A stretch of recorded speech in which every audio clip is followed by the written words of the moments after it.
Hello, hello. Are we live? Yes, we are live. Hello, good afternoon. How is everybody doing? It is day 18 of Vlogmas. Can y'all believe it? Uh, I can't, because that means that Christmas is in a week. I have been here coming live to you on my YouTube channel every day at 2 p.m. Eastern since December 1st. And so I'm here again to chat live with everybody. And it just hit me just now, like we've got 7 more days of this. Wow. Can't believe it. Can't believe it. We are continuing with our theme of this week, which has been travel. So far, we've talked about traveling with your pets. I shared kind of like my bucket list travel, but I don't really like the term bucket list. We've talked about um, what else did we talk about? Yesterday, we talked about how to survive travel because travel now is hard, y'all. As someone who is known as Picky Girl Travels the World, who intentionally created a life centered around travel, it really hurts my heart at to see what travel is like now. So we're going to keep talking about that. But before we jump into it, I want to introduce myself just in case there is somebody new to the channel who happen to be catching this live stream. My name is Adelia Aborashade, also known as Picky Girl Travels the World. I'm a financial educator who works primarily with folks who need help taking control of their finances so that they can live the life that they have always dreamed about. Um, I'll just add in before we get started that tonight at 8 p.m. Eastern, I am hosting a workshop called Do the Math.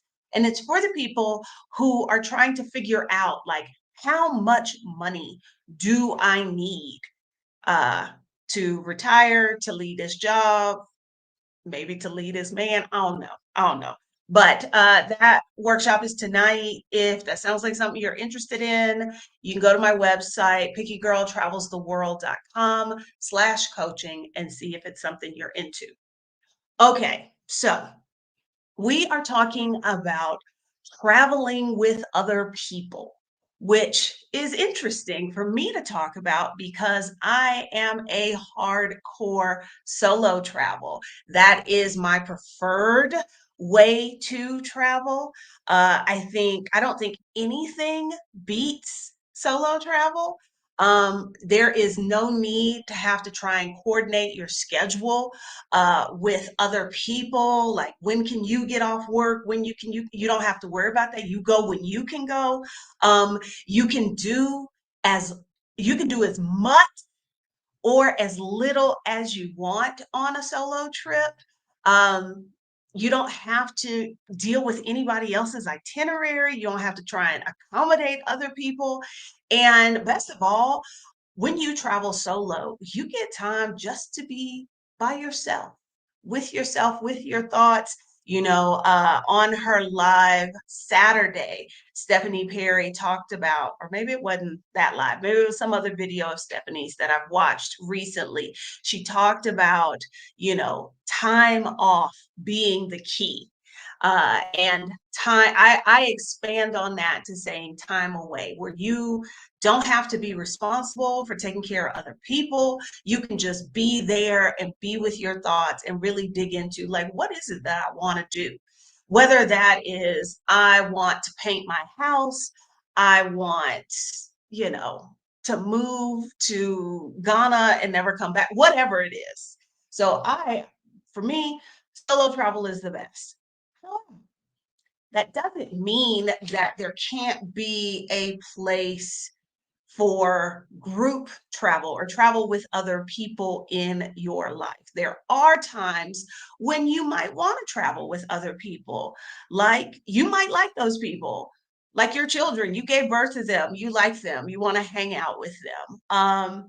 I have two children who are 6 years apart, and I have traveled with both of them. We went to Egypt, we went to France, uh, Colombia. Where else did we go? Thailand. My youngest came here to Mexico, and we traveled around Honduras when we lived there. So, um, and I've traveled with my oldest granddaughter. One of the reasons that, it might be you don't have anybody, you would rather take a solo trip, but you don't have anybody to watch a little bit, so they got to come with you. Or maybe you want to use travel as an educational tool. That was always my favorite thing about it. The things that my kids learned because they were actually in the place, like taking my daughters to Karnak in Egypt and having them see the stuff. Like when they went back to school, like they had a totally different perspective on things. So traveling for children is a learning opportunity. Um, and one of the things that I did with my kids when they were teenagers, when they were tweens, and I even did this with my granddaughter who was 8 when she came to Mexico and hung out with me, is I know it sometimes can be difficult to travel with children because it's more about something that's done to them, whether they're not really involved. And I always believed in bringing them into it. Um, so I would always have them watch something that was set in the place we were going to visit. If there were particular things of interest we were going to see, I would always try and find some kind of video. So, like when we were going to see the pyramids in Giza, I found some video online so that they could watch about that, so that they had a little bit of background knowledge about a place before they got there. Um, and with if you're thinking about traveling with like teens and tweens, put them in charge of the itinerary, put them in charge of the planning. One, that's less work that you got to do because you're paying for it after all. And two, it gives them some ownership, and it ensures that you have a trip where the kids aren't complaining about being bored or like, I don't want to do this. Why am I here? They had input, they designed the whole thing. I did that with my youngest daughter when we went to Thailand. I was like, okay, this is where we're going. You need to figure out what we're doing each day. I gave her the parameters and she did it. Now, that benefits me as the mom because that's less work I got to do. But also think about the skills that the kid is learning to do this. Like all of those adulting skills that they need to have, having them plan things, having them research. And I would always often say, well, like, okay, just remember, I don't like doing this kind of thing and this kind of thing. So she'd have to find something that worked for the both of us. Okay. All right. Son, I agree. Put them in charge 100%. My daughter loved that when she was a kid. I had one trip too many where they were complaining about being bored and not doing it. And I was like, okay, say less. You got a new job. You will be in charge of that. And so even with younger kids, like my granddaughter was 8. So she was just like, okay, we going to Mexico. But what I would do is I would give her kind of an A-B choice. I'd say, okay, and also we weren't doing things every single day. It was kind of a every other day so that we had downtime so that Dee Dee had some time to recuperate and rest. And so for a particular day, I would give her a choice. Do you want to do A or do you want to do B? That way, again, she had some input into the activities that we were doing. Um, yeah. Okay. Um, here's probably my biggest tip if you're going to travel with kids, and I think this is true no matter the age. Don't try to pack the days. Give one or two activities a day. That way, y'all still have time. If they're younger, there's still time for naps. If they're older, they still have some time so they can go be on their phone, message with their friends, be away from you, what have you. I think one or two big activities in the day is plenty. Um, you may also want to travel with your friends. One of the reasons I primarily travel solo is because I don't have to consult other people's uh, schedules. However, there are times when like the schedule thing works out, or when you when you live this life, like a lot of my friends, a lot of the people I hang out with also have very, very flexible schedules. So planning group travel is less of an issue than it used to be before when I was hanging out with people who all worked traditional jobs. But let's say, okay, the schedule conflict thing is out. I would say that the biggest thing, if you're going to travel with other people, because y'all seen the meme that talks about like how there's a girls trip, and it comes back and nobody's friends anymore. I think the biggest thing to know about traveling with your friends is you need to understand that who everybody is as a traveler, because you can love this person to death. They can be your child's auntie, play cousin, godmama, whatever. You can love her to death. You can love them to death, but maybe y'all should not travel together. And so choosing a destination, choosing the activities, that all goes into like who you are as travelers. When I went to Oaxaca in October, November for Day of the Dead. That was a group trip. And I was the person who had been there before. I was also the person who kind of had a sense of like, these were the things that I absolutely wanted to see. But again, set up the itinerary such that people had time to kind of go off and do their own thing. I think that's important when you are traveling with other people, is that you make sure yes, there can be together time, but there also needs to be apart time where people can pursue the thing that they're interested in. Because, like me, if there's fabric, I'm there, and everybody does not get excited about going to shop for fabric, you know? So I put together an itinerary. Again, we're doing something as a group every other day. That way, in between, the folks who want to just like go shoe shopping or, go to the spa or do whatever, they have time to do their thing. Nobody is feeling like obligated, but you still get to have the fun of being able to travel with people that you like, you know? Nope, Natalie, not everyone has the same travel style. I I used to be married and found out very quickly that me and the person I was married to didn't we were the people who we were when we traveled should never travel together.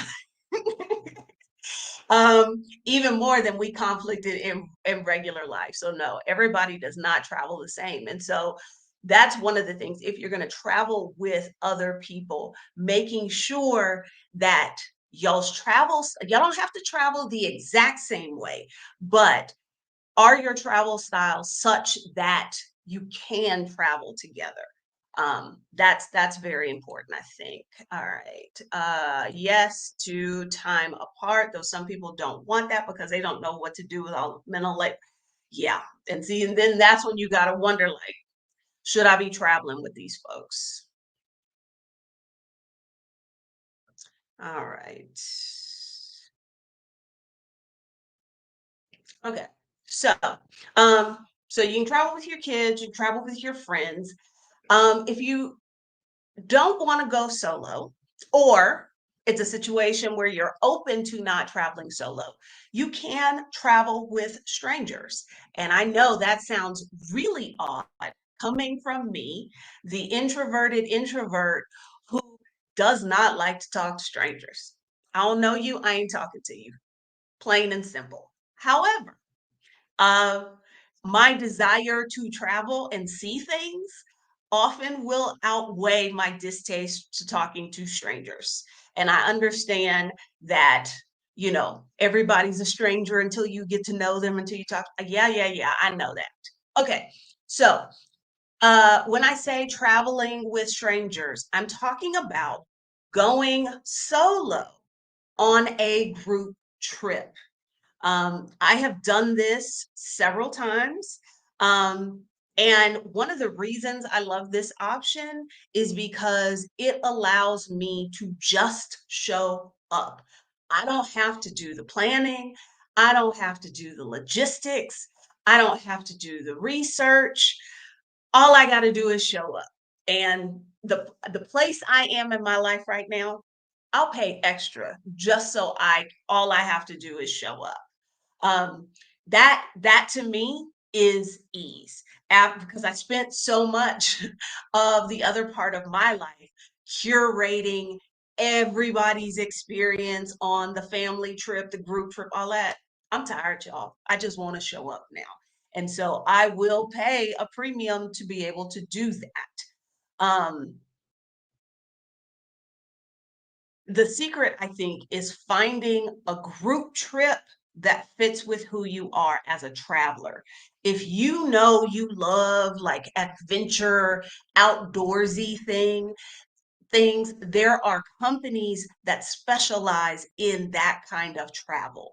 Um, who is it? I think is it G Tours? That they're like, oh, we're gonna go hike in Nepal and we're gonna scale this glacier and do all of that kind of stuff.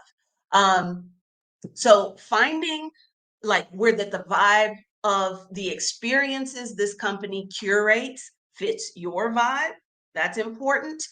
And I would also suggest finding a company or a company that's got, when you see the itinerary for their proposed trip, and this is the thing, if you're thinking about going on a group trip, but there is no itinerary, they're just like, oh, it's 6 days, 7 nights in this place, and they tell you what it includes, but they don't tell you kind of like what you're doing or what the theme of the trip is. I would be hesitant to book with those people. Because I think it's important that you be able to see the itinerary and see how much flexibility is built into it. Because again, you don't want to be with these people 24/7 all of the time. Um, you don't. So being able to see the itinerary and see what kind of flexibility it offers, like, is there free time built in? Are there activities that are optional? I think that's important to know before you book. Another thing that can make this kind of group travel work well for you, so that and hey, I'm speaking from the perspective of an introvert. I realize that some of y'all are extroverts and you're like, yay, I get to meet new people. Look at all of these strangers I get to talk to. I get it. Some of y'all like that.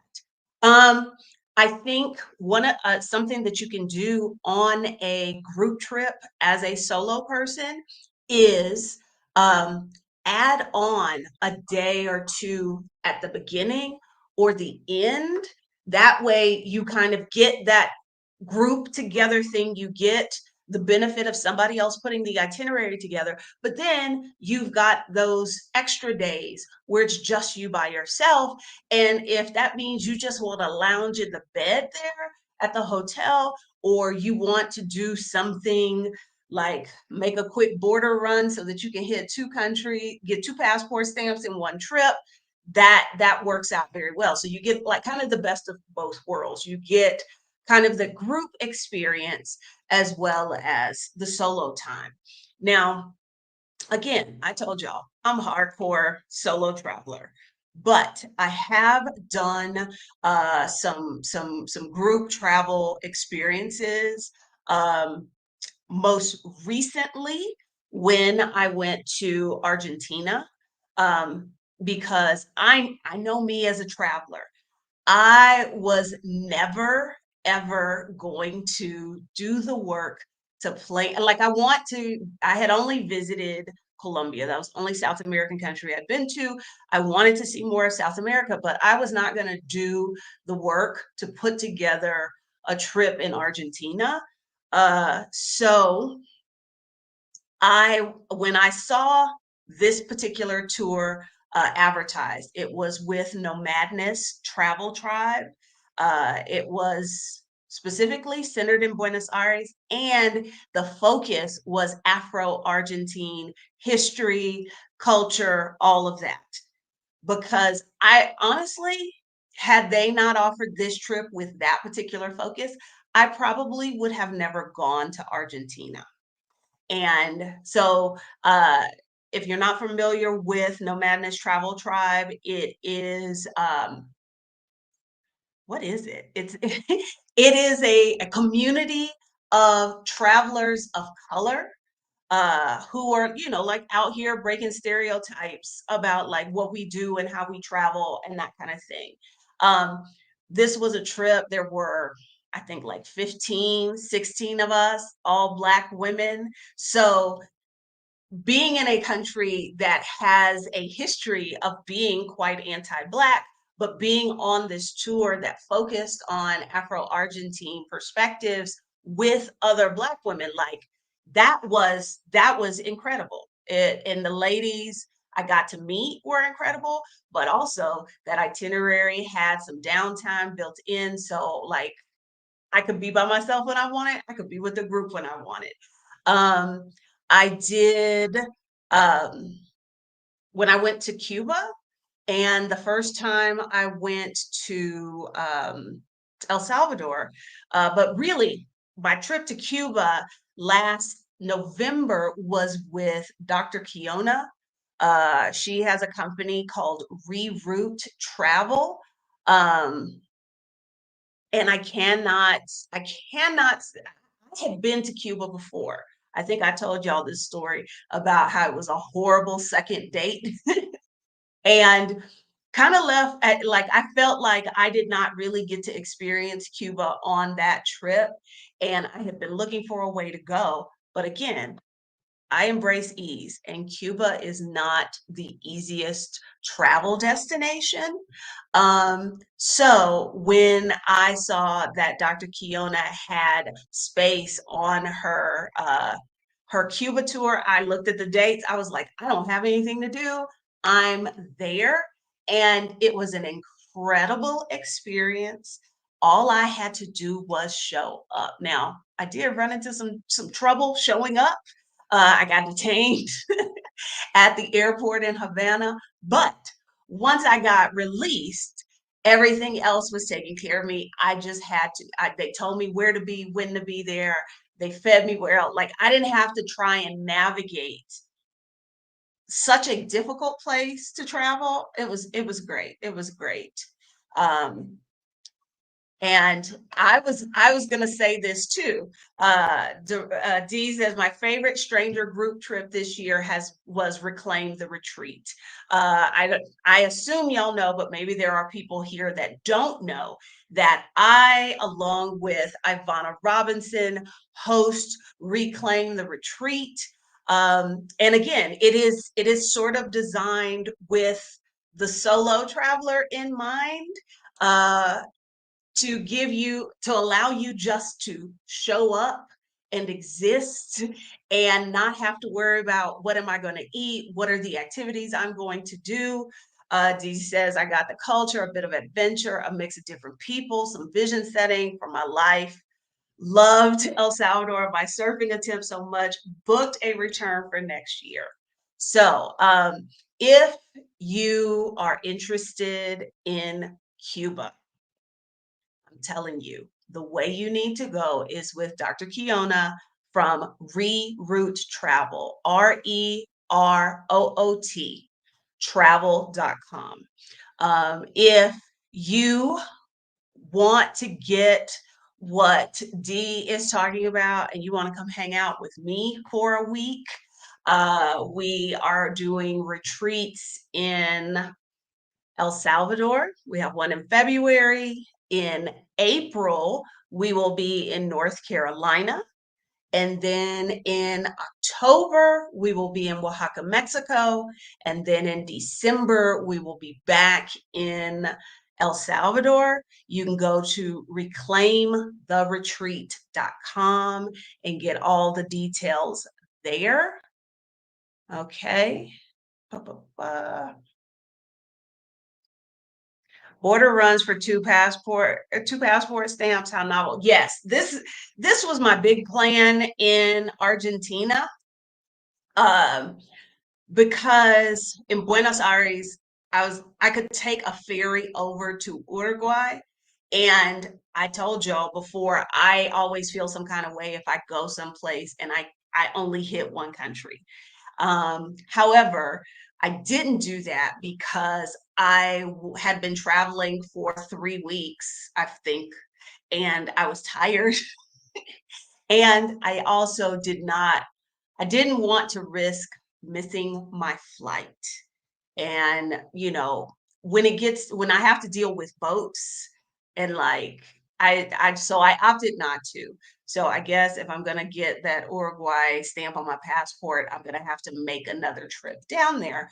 But yeah, um, I that's definitely something that you can do. And there was somebody on our trip, the group trip in Argentina, who on the last day, that's exactly what she did. There were two people. One of them did it as a day trip. Another one, she left us, took the ferry over to Montevideo, and then spent a few days there. She did the whole group solo combo. Okay. So hold on. Do I have any more in here? Okay. So, if you want to travel with other people, we've given you some options and some ideas and some tips on how to do that in a way that like doesn't make your life more difficult. Or if you need to, um, you can do that. I think that's all we got today, y'all. Today is Monday, huh? Okay, so I will be back tomorrow, Tuesday, for day 19 of Vlogmas. I'll be here again at 2 p.m. Eastern. Appreciate everybody who showed up live. And thank you to the folks who are watching on the replay. And I will see y'all again tomorrow.